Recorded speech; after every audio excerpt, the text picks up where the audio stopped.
Welcome to this special pre-release review of my book, Why Plans Don't Prepare You. Over the next few weeks, actually several days, I'm halfway through it, I will be reading each chapter of the manuscript exactly as it appears in the book, which is launching on the 1st of June. Today, I am reading chapter 9, The Difference Between a Binder and a System. Chapter 9, The Difference Between a Binder and a System. Leadership Reflection. The system is perfectly designed to get the results it gets. This is attributed to W. Edwards Deming. Most organizations do not lack effort. They lack clarity about what actually works. In many environments, preparedness looks complete. There is a binder on the shelf, a shared drive full of documents, policies written, plans approved, and reports delivered. From the outside, it appears responsible.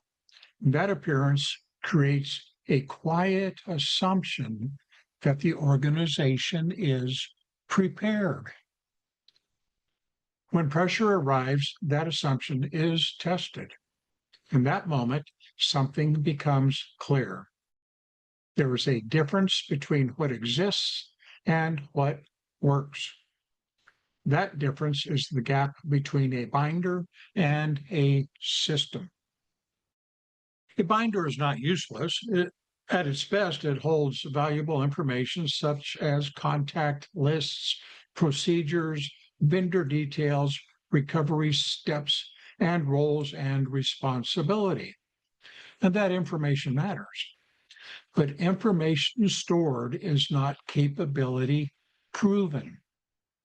A fire extinguisher on the wall does not protect anyone unless it works and someone knows how to use it. Preparedness is no different. A system is not defined by what is written. It is defined by what people can do. A real system is current, understood, owned, practiced, tested, and continuously improving. It shows up when people know their roles without looking them up, when leaders understand decision priorities without hesitation, when communication tools work when needed, when critical functions continue under stress, and when fallbacks exist before failure happens. That is not documentation. That is capability. If you want to know whether you have a binder or a system, ask a few direct questions. When was it last updated? Who owns it right now? Who has read it recently? Has it been tested? Would a new leader understand it quickly? Would your team act without searching for instructions? If the answers are unclear, the system is not.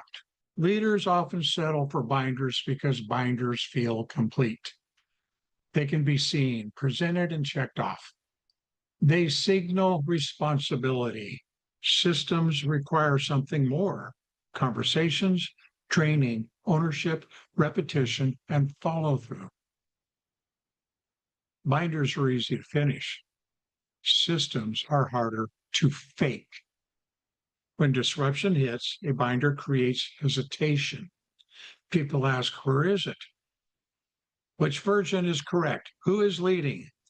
Whether the contacts are still valid and why the document does not match reality.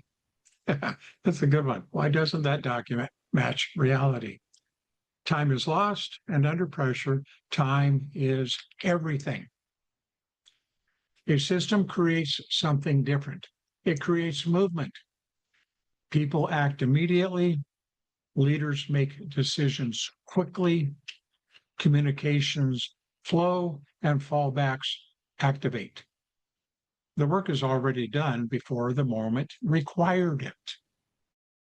If you already have documentation, that is a strong starting point. Now build capability around it. Assign ownership so one leader is accountable. Simplify what matters most because clarity beats complexity. Train people so knowledge lives in them, not just in files. Test reality through scenarios that expose gaps and drive improvement.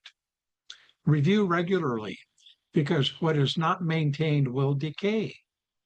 Consistency is what turns effort into strength. Find your current plan and ask one question. If disruption started in the next hour, would this help your team move or simply help them feel better? The answer reveals everything. A binder may satisfy a compliance. A system earns confidence. When pressure rises, confidence built on systems will always outperform comfort built on paper. Thank you for joining me in this exclusive preview of why plans don't prepare you. Today we are on Chapter 9, the difference between a binder and a system. I would like your feedback. What worked? What didn't work? What could be changed? Let me know. I can't read your mind. And through the whole reading here, those are the same things I bring up. I need input if I need to make any changes. And you're the people who have that input. Share your feedback. Be on the lookout for the book launch on the 1st. And there is a pre-order link found somewhere in the text below, so you can order it before it's actually launched. And remember, preparedness is about leadership. And as John Maxwell says, it is always better to prepare than to repair. This is Daniel. Till next time, please stay informed and stay safe.